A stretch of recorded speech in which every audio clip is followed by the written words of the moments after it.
नमस्कार दोस्तों, स्वागत है आप सभी का। तो आज हम अपनी बात इस वीडियो में बात करने वाले हैं साइकिल ऑफ इरोजन के बारे में, अपरदन के बारे में। तो अपरदन क्या है, सबसे पहले समझते हैं।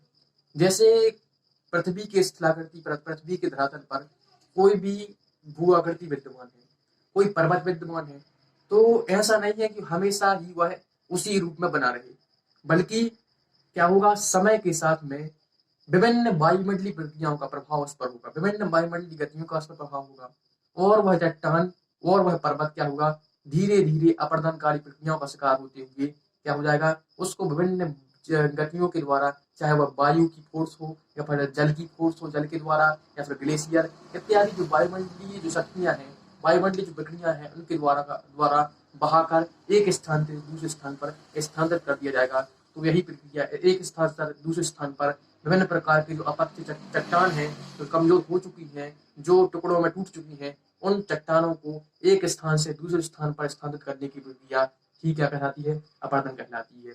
तो अपरदन एक ऐसी प्रक्रिया है, एक निरंतर प्रक्रिया है, जो एक सतत चलने वाली प्रक्रिया है, और यह एक गतिशील प्रक्रिया है।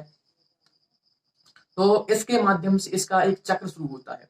जैसे यदि इसका उदाहरण की हम बात करें, जैसे हमारा अरावली पर्वत है, जो कि राजस्थान राज्य में है।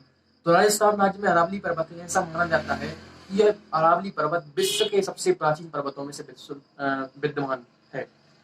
परंतु आज की स्थिति देख सकते हैं, उसकी जो ऊंचाई है, उसकी जो क्षेत्रफल है, वह क्या हो गया, अपरदनकारी शक्तियों का शिकार हो गया है। अब वह क्या हो गया है, एक प्रकार से अपरदनकारी शक्तियों के कारण उसकी जो आकृति थी, वो क्षीण हो गई है। पहले ऐसा माना जाता था कि उसकी ऊंचाई हिमालय से भी अधिक थी, परंतु आज उस पर अपरदनकारी प्रक्रियाओं, जल, वायु, हवा, इसके अलावा समुद्री मरीन फोर्स इत्यादि जो प्रक्रियाएं हैं, उनका बहुत ही गंभीर प्रभाव हुआ है। इसलिए जो प्रत्येक स्थलाकृति पृथ्वी के धरातल पर विद्यमान है, उस पर विभिन्न प्रकार से अपरदनकारी प्रक्रियाओं का सहारा प्रभाव होता है। और जैसे आज मान चलिए कोई पर्वत है, तो पर्वत पर जब अपरदनकारी प्रक्रियाओं का सहारा होगा, तो वह धीरे धीरे क्या करेगा, समतल को मतलब पहाड़ की ओर अग्रसर होगा, पहाड़ के पश्चात वह धीरे धीरे मैदान की ओर अग्रसर होगा। तो इस प्रकार से जिस प्रकार से प्रत्येक स्थलाकृति का अपना एक चक्र होता है, उसी प्रकार से अपरदन एक प्रक्रिया के रूप में चलता हुआ प्रत्येक स्थलाकृति को अपने जीवन चक्र को पूरा करने में सहयोग करता है। तो आज हम जिस मतलब अपरदन चक्र की बात करने वाले हैं, उसको सबसे पहले डेविस के द्वारा समझाया गया। डेविस का अपरदन चक्र बहुत महत्वपूर्ण है इस अपरदन को समझने के लिए, कि डेविस ने WM डेविस, जिनका संबंध अमेरिका से था, अमेरिका के वह भूगोल के पिता कहे जाते हैं। तो WM डेविस के द्वारा अपरदन चक्र को बताया गया था, किस प्रकार से अपरदनकारी प्रक्रियाएं कार्य करती हैं। इनके द्वारा 1833 में इस अपरदन चक्र को प्रदान करने का कार्य किया गया था, ठीक। परंतु जब इनकी मृत्यु हुई, तो मृत्यु के पश्चात इनका जो कार्य था, इनके द्वारा जो सिद्धांत दिया गया था, उसको प्रकाशित करने का कार्य इनके शिष्यों के द्वारा किया गया।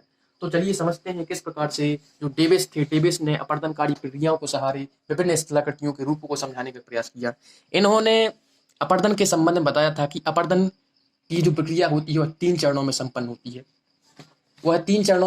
जिस प्रकार से इन्होंने 3 चरण बताए थे। सबसे पहला चरण उन्होंने कहा था यूथ, दूसरा चरण इन्होंने बताया था मैच्योर, और तीसरा था ओल्ड। यूथ, मैच्योर, ओल्ड, ठीक।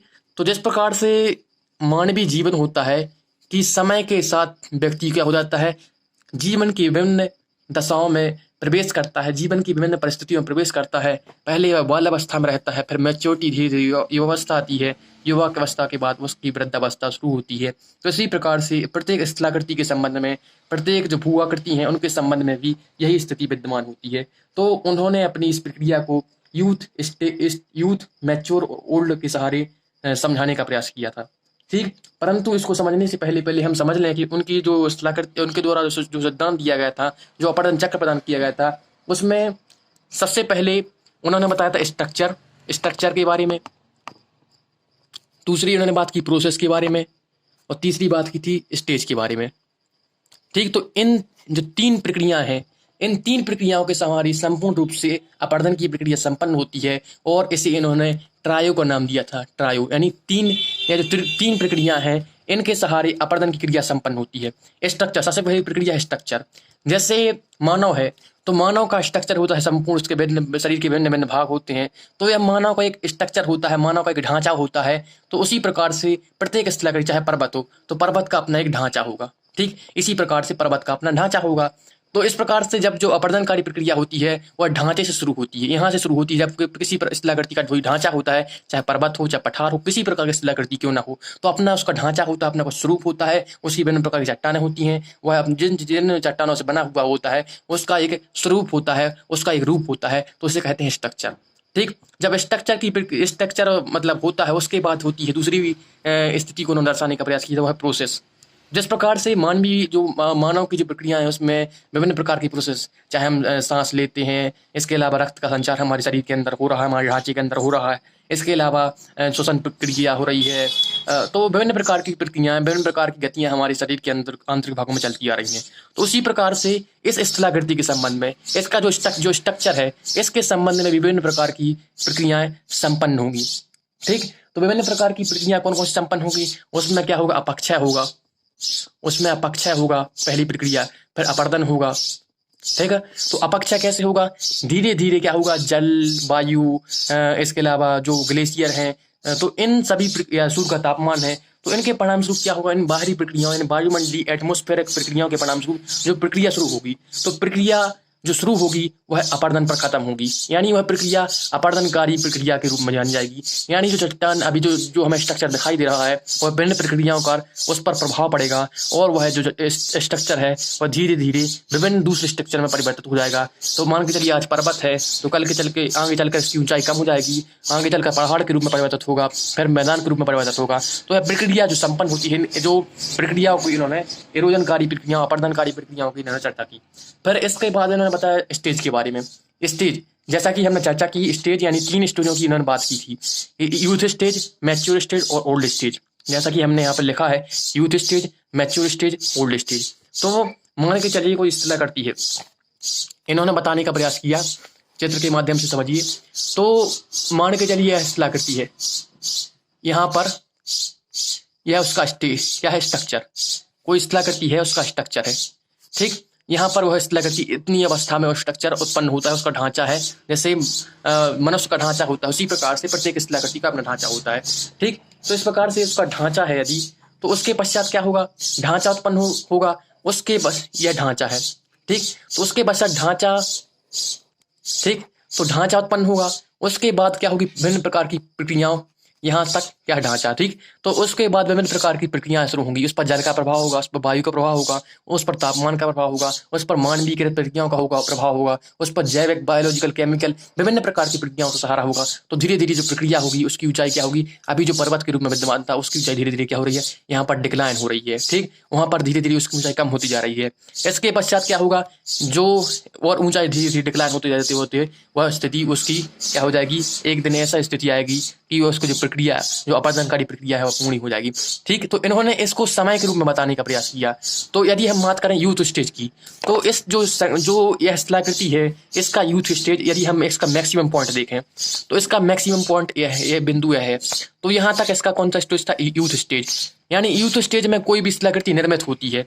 यूथ स्टेज जैसा कि हम जानते हैं कि जो हमारी जो युवा अवस्था होती है, तो युवा अवस्था में हम जिस प्रकार से मनुष्य सक्रिय हो जाता है, उसी प्रकार से सब जो स्थलाकृति है वह अपनी उच्च अवस्था में होती है, वह अपने हाई पॉइंट पर होती है। और जब हाई पॉइंट के पश्चात जब उसकी मैच्योर किया जाती है तो वह अपने आप को स्थिर करने का प्रयास करती है। ठीक है, तो इसी प्रकार से जो पर्वत है उसकी मैच्योर स्टेज यदि हम यहाँ तक माने, क्योंकि यहाँ पर स्थिर करने का प्रयास कर रही है। ठीक, उसके पश्चात ओल्ड स्टेज आती है, तो ओल्ड स्टेज में धीरे धीरे उस स्थलाकृति क्या हो जाती है, ढहने का प्रयास करती है, धीरे धीरे अपनी जो जिस अवस्था से वह शुरू हुई थी, जहाँ से वह शुरू हुई थी वहीं पर उसका समाप्ति की ओर प्रयास करती है। ठीक, तो यहाँ से उसका जो आकार है वहां से इसका उद्भव हुआ था, और यहाँ से यही उसकी अवस्था खत्म हो जाएगी। तो डेवेस महोदय का जो सिद्धांत था, उन्होंने इसको 3 स्टेजों के माध्यम से, 3 प्रक्रियाओं के माध्यम, स्टेज, प्रोसेस और स्टेज के माध्यम से, स्ट्रक्चर, प्रोसेस और स्टेज के माध्यम से इन्होंने समझाने का प्रयास किया था कि किस प्रकार से कोई स्थलाकृति है वह विभिन्न प्रकार की, उस पर जब अपर्दनकारी प्रक्रियाओं का सहारा होगा, जब इरोजन का साइकिल बनेगा, तो इससे क्या होगा, कोई स्थलाकृति। ठीक, तो कोई जो स्थलाकृति है वह इस स्थिति से शुरू होती है और उसकी स्थिति अंत में यहीं तक पहुंचकर रुक जाती है। तो ठीक है, तो इस प्रकार से डेविस के द्वारा इस अपरदन चक्र को समझाने का प्रयास किया। परंतु एक अन्य विद्वान थे पिंक। तो पिंक, अभी तक तो हमने जो डेविस का अपरदन चक्र की बात की थी, अब हम बात करते हैं पिंक के बारे में। तो पिंक ने भी इसी प्रकार से अपरदन चक्र को समझाने का प्रयास किया था, परंतु जो उसका उनका आधार था, जो उनका सिद्धांत था, वह डेविस के सिद्धांत से, डेविस की परिकल्पना से थोड़ा सा भिन्न था। उसमें कुछ अवस्थाएं भिन्न थी। उनकी जो सिद्धांत था उन्होंने डेविस से भिन्न तरीके से समझाने का प्रयास किया है। ठीक, तो यदि हम पिंक की बात करें तो पिंक का भी जियोग्राफी में एक बड़ा योगदान है। उनका भी बड़ा एक अपना रुतबा है। उन्होंने अपने सिद्धांत को 1925 में प्रकाशित किया था। वह जर्मनी से बिलोंग करते थे, जर्मनी से उनका ताल्लुकात था। ठीक, तो जर्मनी से उनका ताल्लुकात था। उनके द्वारा भी इस अपरदन की प्रक्रिया को समझाने का प्रयास किया गया और अपरदन की प्रक्रिया को उन्होंने अपने तरीके से समझाने का प्रयास किया गया। परंतु इनके द्वारा जो अपना सिद्धांत दिया गया था, उस सिद्धांत में जो डेविस का सिद्धांत था उससे उनका सिद्धांत बहुत ही भिन्न था, बहुत ही अलग था। उनके द्वारा कहा गया था, मान के चलिए कोई स्थलाकृति है, तो स्थलाकृति 3 अवस्थाओं से गुजरती है। जिस प्रकार से डेविस ने कहा था 3 अवस्थाएं, उसी प्रकार से जो 3 अवस्थाएं इन्होंने भी इसकी चर्चा की थी। पहली अवस्था थी बेनिंग यानी अपलिफ्टमेंट। पहली अवस्था को उन्होंने समझाने का प्रयास किया था बेनिंग, यानी कोई स्थलाकृति धीरे धीरे क्या होती है, उत्पन्न होती है। धीरे धीरे जैसे पर्वत है तो पर्वत की धीरे धीरे उत्पत्ति होगी, तो उससे इन्होंने बेनिंग की प्रक्रिया को कहा है। बेनिंग यानी अपलिफ्टमेंट। यदि हम, चूंकि बेनिंग जो कि जर्मन शब्द है, तो इन्होंने अपना जो सिद्धांत था वो उसे जर्मन भाषा में समझाने का प्रयास किया था। तो बेनिंग उसी प्रकार से इन्होंने समझाने का प्रयास किया। तो बेनिंग का तात्पर्य है कोई स्थलाकृति धीरे धीरे, जैसे पर्वत है तो पर्वत का निर्माण, जैसे हिमालय पर्वत है तो हिमालय पर्वत का निर्माण कैसे हुआ है, पृथ्वी की जो आंतरिक प्रक्रिया है, जो पृथ्वी की जो आंतरिक गतियां हैं, प्लेटों के खिसकने के परिणामस्वरूप जो हिमालय पर्वत है उसकी उत्पत्ति हुई है। तो हिमालय पर्वत की उत्पत्ति के संबंध में हमारा अलग वीडियो है। परंतु यदि हम माने जो विभिन्न प्रकार के चाहे पर्वत हो चाहे पठार हो, उनकी उत्पत्ति का एक प्रमुख कारण होता है जो पृथ्वी की जो आंतरिक प्रक्रियाएं होती हैं, वो आंतरिक प्रक्रियाएं क्या करती हैं, इस किसी भी स्थलाकृति को उत्पन्न करने में विभिन्न योगदान निभाती हैं। तो सबसे पहले उन्होंने बेनिंग की प्रक्रिया की बात की थी। दूसरी प्रक्रिया उनके द्वारा कही गई थी यूनिफॉर्म डेवलपमेंट। ठीक, तो यूनिफॉर्म डेवलपमेंट। ठीक, तो दूसरी प्रक्रिया उनके द्वारा बताई गई थी यूनिफॉर्म डेवलपमेंट। और तीसरी प्रक्रिया उनके द्वारा बताई गई थी वह थी जो पहली प्रक्रिया थी उसे उन्होंने वैक्सिंग कहा था, और जो तीसरी प्रक्रिया थी उन्होंने कहा था बेनिंग। ठीक, तो तीसरी जो बेनिंग की प्रक्रिया है उसमें क्या होता है, उसका डिक्रीजिंग होता है, डिक्रीज होती है। कोई भी स्ट्रक्चर बन चुका है, अब क्या होगा, उसकी गति क्या हो जाएगी, वह मंद हो जाएगी। वह क्या होता है, वह अपने जो जिस स्थिति से वह उत्पन्न हुआ था उसी स्थिति की ओर आगे बढ़ जाएगा। तो सबसे पहले जिस प्रकार से वैक्सिंग की प्रक्रिया के माध्यम से कोई स्थलाकृति क्या होता है, उसका अपलिफ्टमेंट होता है, उसका उदय होता है, उसकी उत्पत्ति होती है। ठीक, उसके पश्चात क्या होता है, यूनिफॉर्म डेवलपमेंट होता है। वह यूनिफॉर्म डेवलपमेंट होता है। ठीक, तो मतलब ना तो वह उसका उदय होगा और ना ही वह डिक्रीज होगी उतनी अधिक अवस्था में। ठीक, तो उसके बाद स्थिति होती है डिक्रीजमेंट यानी बेनिंग की अवस्था। तो इस प्रकार से जो स्थलाकृति जहां से उत्पन्न हुई थी वहीं पर वह उसका खत्म हो जाता है। परंतु जो डेविस और पिंक की जो एरोजन चक्र है, जो अपरदनकारी प्रक्रिया है, उसमें एक मूलभूत अंतर है, मूलभूत विशेषता है कि उन्होंने डेविस के द्वारा जो प्रक्रिया शुरू की गई थी, डेविस ने बताया था कि जो पहले उन्होंने अपनी जो प्रक्रिया है, अपनी जो स्थलाकृति एरोजन की प्रक्रिया है, उसको स्ट्रक्चर से शुरू किया था। यानी आपको स्ट्रक्चर पहले से स्थापित मिलेगा। यानी जो पर्वत है, जब तक पर्वत की उत्पत्ति होगी तब तक कोई भी अपरदन की प्रक्रिया संपन्न नहीं होगी, ऐसा डेविस का मानना था। परंतु जो पिंक महोदय थे उनके द्वारा कहा गया था कि वैक्सिंग या अपलिफ्टमेंट अपने आप की एक प्रक्रिया है। यानी जब कोई स्थलाकृति उदय हो रही है, जैसे हिमालय पर्वत उत्पत्ति हो रही है, तो उस पर भी विभिन्न प्रकार की वायुमंडलीय प्रक्रियाओं का सहारा होगा। विभिन्न प्रकार की जो वायुमंडलीय प्रक्रियाएं हैं वह भी उस प्रकार कर रही होंगी। यानी वायु का भी उस पर प्रभाव होगा, उस पर जल का भी प्रभाव होगा। तो इससे उसका अपरदन उसी रूप में होगा। यानी जो प्रक्रिया आंतरिक से उत्पन्न हो रही है, यानी हिमालय की उत्पत्ति हो रही है, परंतु हिमालय की अपरदन भी उसी रूप में हो रहा होगा। ठीक, तो इनके द्वारा कहा गया था कि अपलिफ्टमेंट और डिग्रेडेशन, अपलिफ्टमेंट यानी यह उत्पत्ति की, और जो वायुमंडलीय प्रक्रिया है उनके द्वारा इसका कटाव की प्रक्रिया निरंतर चालू रहती है। परंतु इनके जो डेविस हैं उनके द्वारा इस प्रक्रिया को यहाँ से शुरू किया गया था। यानी जब पर्वत की उत्पत्ति हो चुकी है उसके बाद अपरदनकारी प्रक्रिया है वह अपना क्या करेंगी, अपना कार्यभार ग्रहण करेंगी। उसके बाद जो प्रक्रिया है वह जो अपरदन की प्रक्रिया संपन्न होगी।